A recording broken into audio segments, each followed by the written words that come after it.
It all started when Claire moved to a new city for her dream job. After a week of hotel living, she knew it was time to find a more permanent place.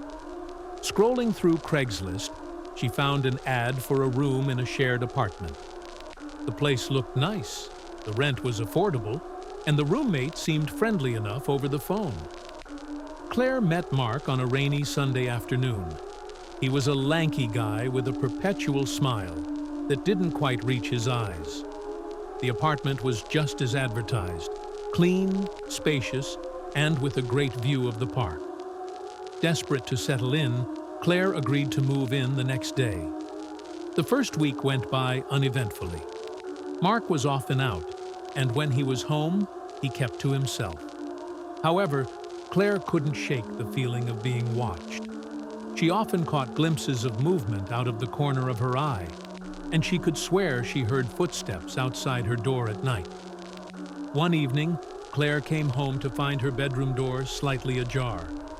She always locked it, and the key was still in her pocket. Pushing the door open, she was greeted by the sight of her belongings in disarray. Her clothes were strewn across the floor, her laptop had been moved, and her diary lay open on her bed. Heart pounding, Claire confronted Mark. He denied everything, insisting he had been at work all day. His smile was gone, replaced by a cold, calculating stare that sent shivers down her spine. That night, she locked her door and wedged a chair under the handle for good measure. The strange occurrences continued. Items went missing, only to reappear in odd places. Her food was tampered with, and she found disturbing notes under her pillow.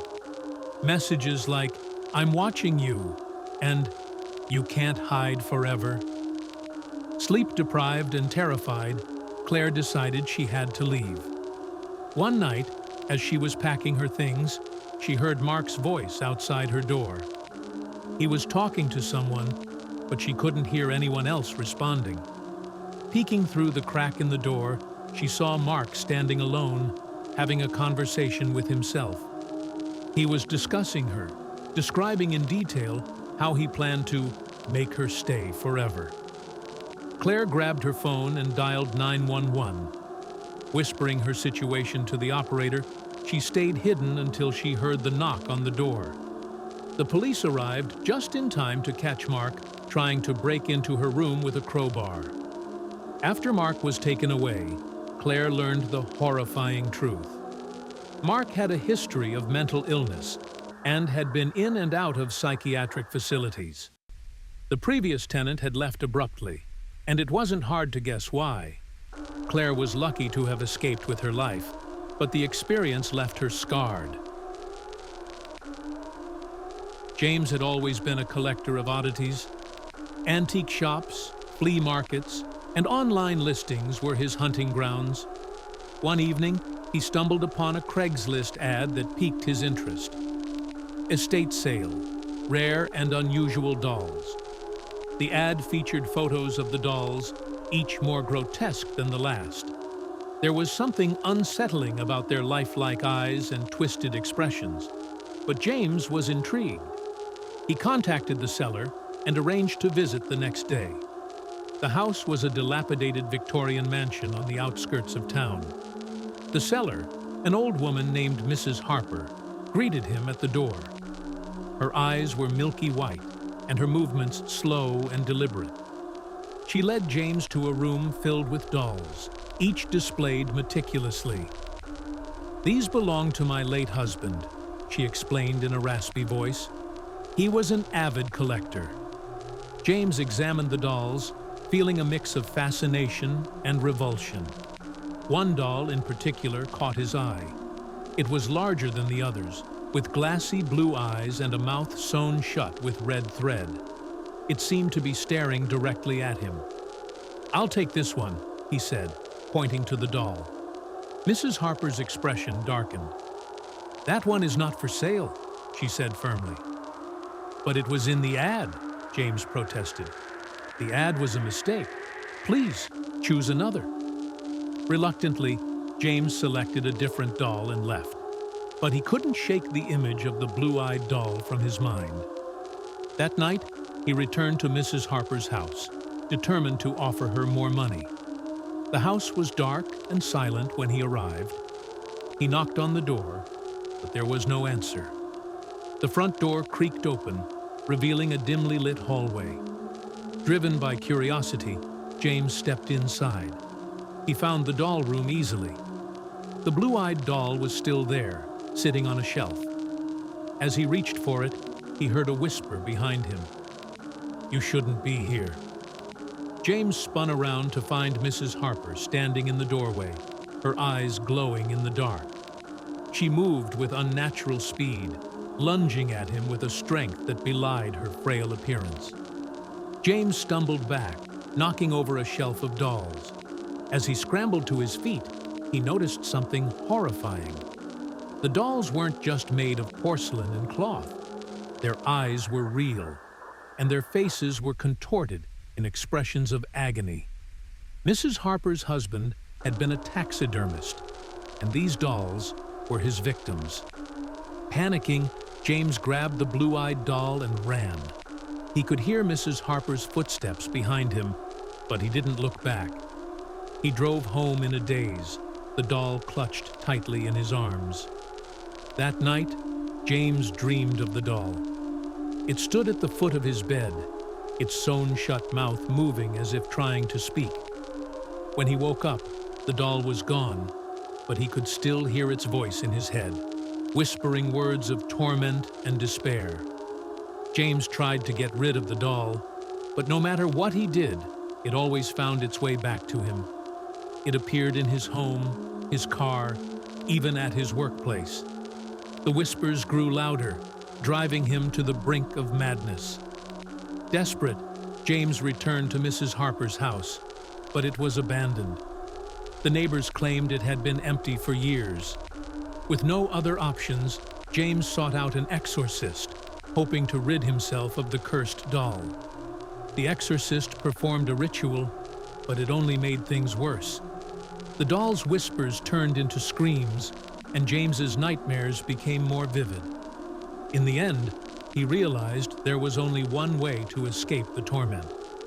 James was found dead in his apartment, a look of terror etched on his face. The blue-eyed doll was sitting next to him, its mouth unsewn and a twisted smile on its face. Derek was no stranger to scouring Craigslist for hidden treasures. A seasoned thrifter, he knew how to spot a good deal, and that's why the ad for the vintage camera caught his eye. Rare 1960s camera, excellent condition, $50 OBO. The listing was brief, with a single grainy photo attached, but something about it sparked Derek's interest.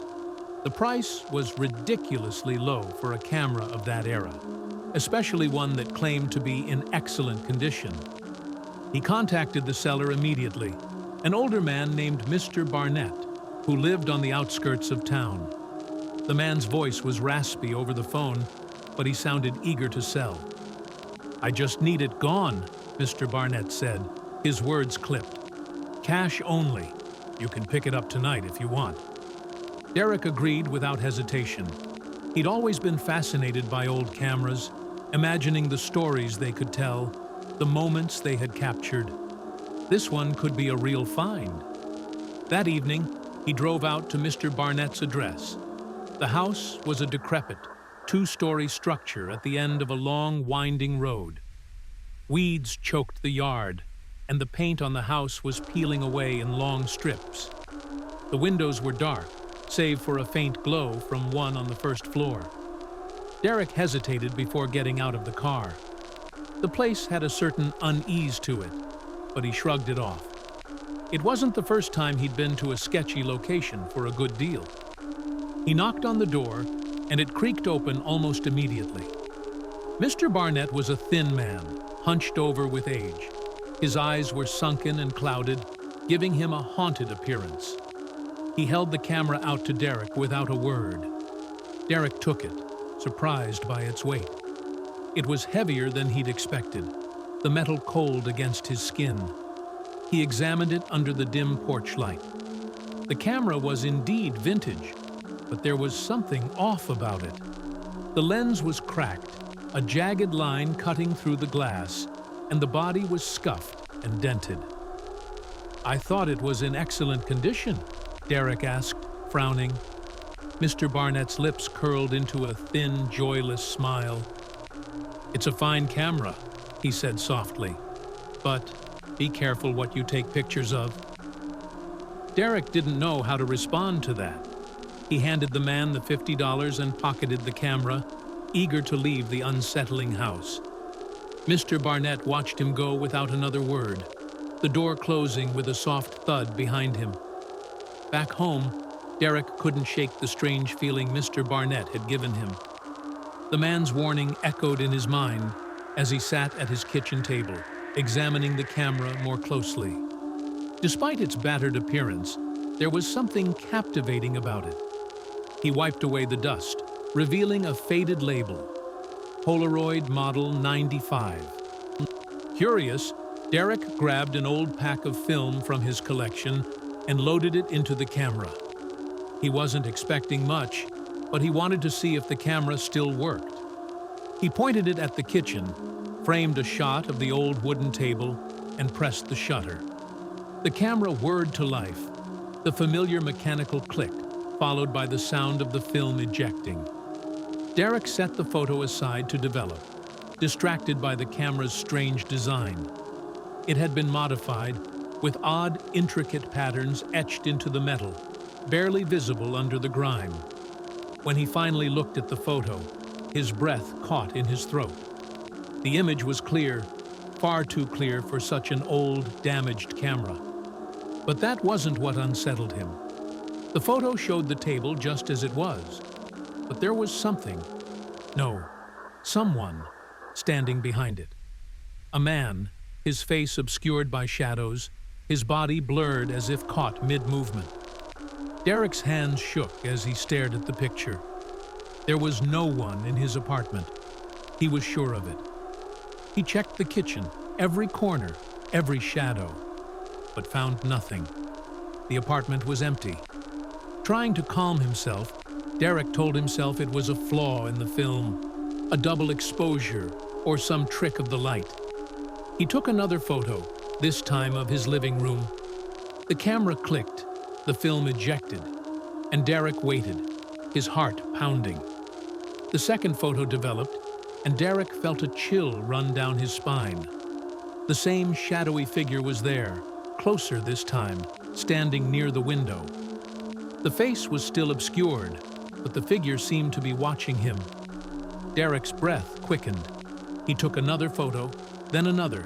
Each time the figure appeared, growing closer, clearer, more menacing. The final photo sent him into a panic. The figure was right behind him, its face now visible. A twisted, gaunt visage with hollow eyes and a mouth stretched into a grotesque grin. In a frenzy, Derek grabbed the camera and threw it into the trash, heart racing. He couldn't get rid of it fast enough. He tried to convince himself it was just a malfunction, that the camera was playing tricks on him. But deep down, he knew there was something terribly wrong. That night, Derek lay in bed, unable to sleep. The photos haunted him. The image of that twisted figure burned into his mind. He kept telling himself it wasn't real, that it was just a bad dream. But as the hours passed, he felt it. A presence in the room, cold and malevolent, watching him from the shadows. He didn't dare turn over, didn't dare look, but he could feel it, standing right next to his bed, waiting. The last thing Derek heard before sleep finally claimed him was the faint click of a camera shutter.